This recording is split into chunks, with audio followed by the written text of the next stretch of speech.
everyone, welcome to Desert Succulent, and today pag-uusapan natin ang propagation ng ating mga succulents. We already made some vlogs about leaf propagation before. You may check our previous vlogs. In front of us are different trays ng ating mga leaf propagated na mga succulents. Una sa lahat, we have these, yung ating typical na nursery plant tray with 50 holes in each. These baskets are just DIY. Nilagyan ko lang sila ng newspaper sa ilalim. Then, I just throw in some soil mix. Then, dito ko usually nilalagay yung mga succulents natin na natatanggalan ng leaves. So, it's not really arranged, just randomly throwing yung mga leaves dito. And, I also have these leaves kung saan nakalagay sila sa individualized na nursery pot. We also have this random leaf propagated na arrangement. And later, I will also show you yung ating mga egg trays. You have already seen a preview of what we will be discussing today. And let's start. Kung gusto nyo magkaroon ng madaming succulents, then one of the easiest and simplest na way of propagation is yung ating mga leaves nga. And I advise that instead of buying multiple quantities of the same succulent, you should consider of buying just one and propagate them through their leaves. For example, instead of buying dalawang black prints, you can always just buy one, and from that one black prints, you can propagate the rest of its leaves. If you are planning to propagate yung leaves ng inyong mga succulent, then you always have to choose yung healthy na leaves. So, for example, right now, I have here an example. So, these are bite marks of a dog. Ayan siya, pinaglaruan siya ng aso. And since ganito ang naging itsura niya, all we can do right now is to propagate yung kanyang leaves.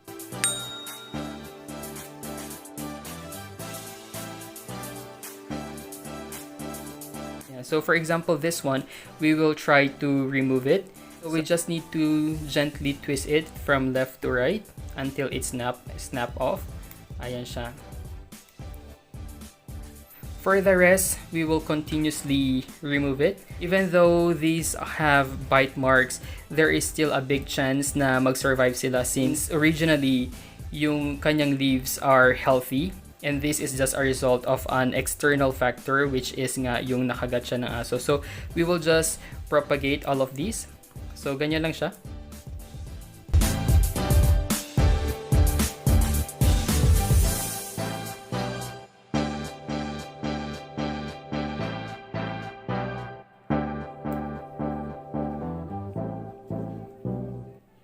So, we will try to save itong pinakataas na part and itatanim pa rin natin siya kasi we already have like offsets dito sa kanyang lower stem, and hopefully in the next coming weeks, we will be expecting some new offsets na tutubo sa kanya dito. Same thing for all your leaf propagated succulents. You have to air dry them first for at least 3 to 5 days or until 7 days just to be sure na nag-callus over na sila. It means na nag-completely heal and dry na yung area kung saan tayo nagtanggal ng kanyang leaves.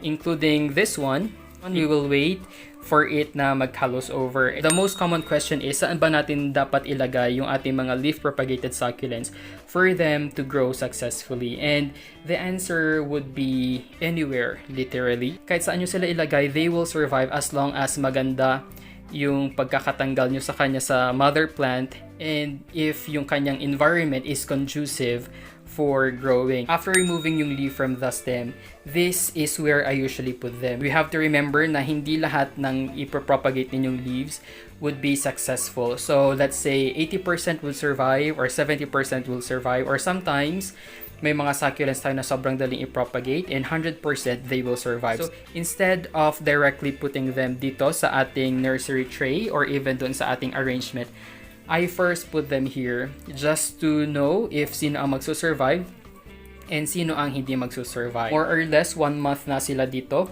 and I haven't checked them yet. Nasa bright shaded area lang sila most of the time. This one is a leaf from our Monroe, and as you can see, may offsets na tayo dyan, and that's how a healthy roots of a leaf propagated succulents look like. Ayan siya. So we have this one. This is pangalawa siya. And this one is the same thing, but as you can see, hindi siya nagkaroon ng offsets, hindi rin siya nagkaroon ng roots. Mapapansin nyo rin dito na medyo basa-basa na siya. This one has already no chance of survival, kaya we just need to throw this away kasi wala nang pag-asa to. I remember we also added some cupid. So I'll try to gather yung kanilang leaf. Sabay-sabay natin silang propagate before, but you would see the big difference sa kanila. So for example, this one, nagkaroon siya ng madaming roots, but it didn't survive. In fact, it's already dying. Ayan, nabubulok na siya. We also have this one. It's already drying, but it never had any roots. Ayan siya. So tapon na rin. This one is nag-dry na siya. It has already some roots. And it has these offsets. And normally, habang lumalaki itong kanyang offsets, magdadry talaga itong kanyang pinaka-mother na leaf. I would suggest na if, for example, you already have offsets there and namamatay na ito, don't remove it manually.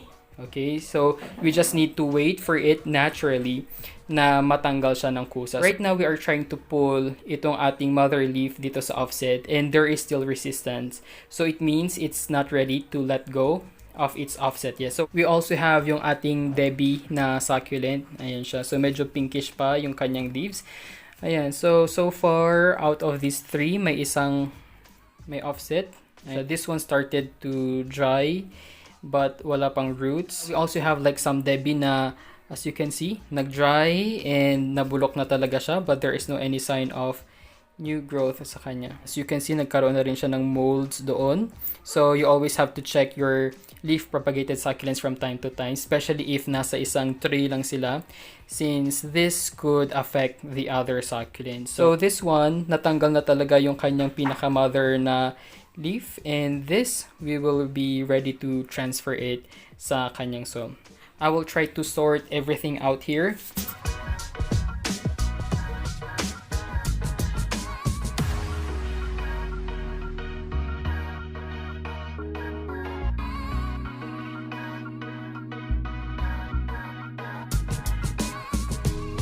We were done moving yung ating mga newly propagated na succulents in each tray, and yung mga may mga roots but wala pang offsets, binalik pa rin natin sila, and we will be monitoring their progress. Yung iba may mga maliliit pang offsets, and still we will try to continue growing them in this tray, and yung mga wala ng pag-asang mabuhay, we will be throwing them away immediately.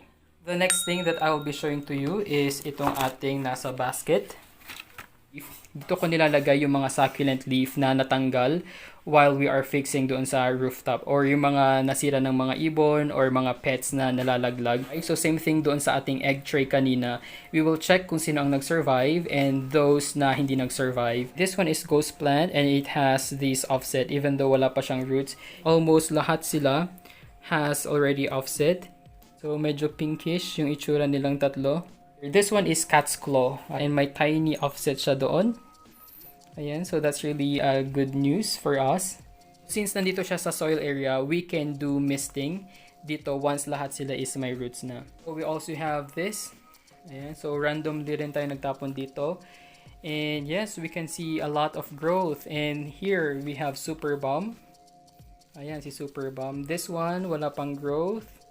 Ayan, so we will try to organize everything maya-maya. This one is also a Super Bomb.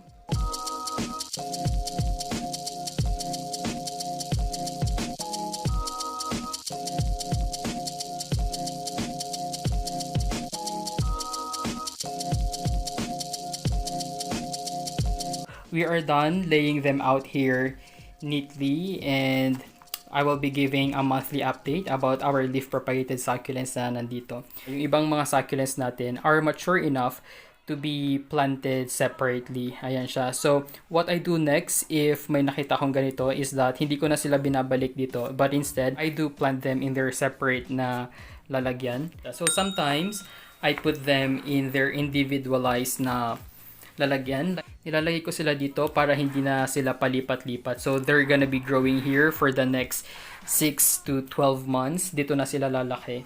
And for example, this one is our pink frills na succulent. Ayan. Although we have to be extra careful when watering this one kasi this one is buong soil na yan. So, we will not be doing the soak and dry method for this. But instead, we'll just be soaking yung kanyang surrounding area. Ayan sila. And this one is my very first na moonstone na propagate. So, nag-dry na itong kanyang pinaka-mother leaf. And let's try to check if pwede na ba siyang tanggalin. Ayan siya. So, there's still resistance, so we will not be removing it. And yung kanyang roots system is still very shallow. Kaya, nung ginalaw natin kanina, gumalaw agad itong ating pinaka-offset. So, we will just leave it here for the next coming days. Lately, I've been propagating a lot of these moonstones and lahat naman sila nag-survive. It's really one of my favorite nowadays. Medyo mabagal lang silang lumaki through leaves, but it's still gonna be worth it. Hindi naman tayo nagmamadali, and that's really a good thing about growing succulents. You just need to enjoy the process of taking good care of your succulents. It is a hobby and we are doing it as a stress reliever. So we should not be stressed if they are not growing that fast. As long as they are healthy, then let's just simply enjoy them. If, for example, I don't want to put this in this individualized na pot, what I am doing is also making an arrangement. In here, we have more or less 20 different kinds of succulents, yung iba na doble. I am planning of adding our cupid somewhere here. Before we add our cupid, let's try to do some maintenance kasi may nakita ko dito. For example, ayan, may mga tumutubo ng mga wild grass. And we will try to remove itong mga dead leaves. Yung ating neon breaker, nagkaroon na siya ng mga dried leaves sa ilalim, probably because kulang na sila sa tubig. Yung mga ibang hindi nag-survive, then we have to remove them. Like for example, itong fragsto, until now, wala pa rin siyang offset.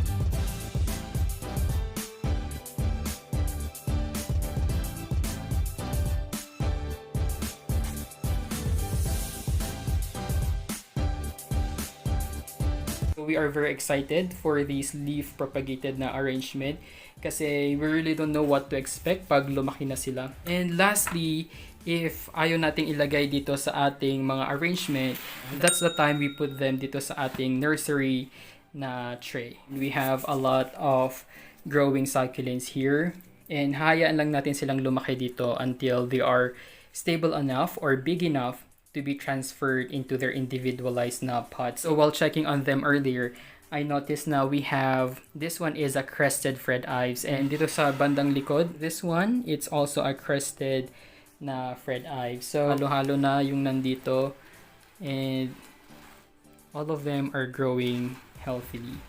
So right now, we still have itong ating nursery tray na madami pa siyang empty na spaces. Ayan siya. So just create a hole sa gitna. Then, ilubog lang natin dyan. Transferring yung mga ganito na kalalaking mga offsets dito sa inyong nursery plant tray would save you a lot of space. So, instead of filling this up with yung mga leaf nga na hindi natin sure if tutubo ba sila or hindi. So, mas maganda na ilalagay natin dito yung mga stable na and will definitely grow.